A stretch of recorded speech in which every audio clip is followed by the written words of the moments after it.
Municipal పారిశుద్ధ్య కార్మికులకు 4 నెలలుగా జీతాలు రాలేదంటే రాష్ట్ర ప్రభుత్వం ఉన్నట్టా లేనట్టా సిరిపూర్ ఎమ్మెల్యే డాక్టర్ పాల్వాయి హరీష్ బాబు ప్రశ్నించారు. కాగజ్ నగర్ పట్టణంలోని మున్సిపల్ కార్యాలయం ముందు గత 5 రోజులుగా ధర్నా చేస్తున్న కార్మికులకు ఎమ్మెల్యే సాగిభవన్ తెలిపారు. వారి దీక్ష శిబిరాన్ని సందర్శించారు. ఇక కాంగ్రెస్ ప్రభుత్వం అధికారంలో వచ్చినప్పటి నుంచి గత 22 నెలలుగా 22 రూపాయలు కూడా కాగజ్ నగర్ మున్సిపాలిటీకి కేటాయించలేదని ఎమ్మెల్యే ఆరోపించారు. అసెంబ్లీలో ఈ విషయాన్ని గుర్తు చేస్తే కనీసం మంత్రులు సమాధానం చెప్పలేక నిమ్మకు నీరెత్తినట్లు ఉన్నారని విమర్శించారు. వెంటనే జిల్లా ఇన్ఛార్జి మంత్రి జూపల్లి కృష్ణారావు చొరవ తీసుకుని ఆర్థిక శాఖ నుంచి నిధులు మంజూరు చేయించి మున్సిపల్ పారిశుద్ధ్య కార్మికులకు జీతాలు ఇవ్వాలని కోరారు.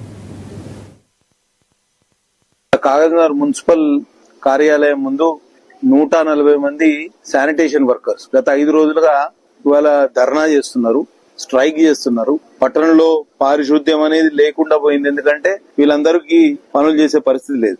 ఎందుకు కూర్చున్నారు వీళ్ళంటే శానిటేషన్ వర్కర్స్ 4 నెలలుగా జీతాలకు అలమటిస్తారు. 1 రూపాయి వీళ్ళకు చెల్లించింది లేదు.